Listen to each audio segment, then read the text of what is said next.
എന്ന കാര്യം. ഹല്ലേലൂയ.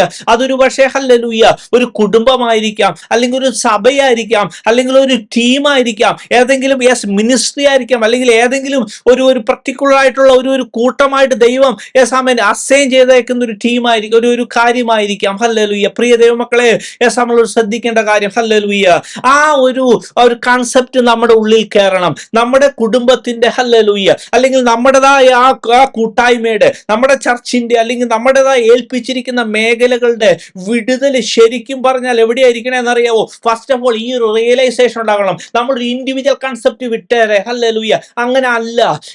ഓരോരുത്തരെയും ചില അറ്റ്ലീസ്റ്റ് ഒരു കുടുംബമെങ്കിലും ഏൽപ്പിച്ചിട്ടുണ്ട്. ഓരോരുത്തരെയും ഏതെങ്കിലും ഒരു സഭയോ അല്ലെങ്കിൽ ഒരു സംഭവം ഏൽപ്പിച്ചിട്ടുണ്ട്. അത് മാത്രം അത് ജസ്റ്റ് അങ്ങ് ഒപ്പിച്ചോണ്ട് പോകാനല്ല.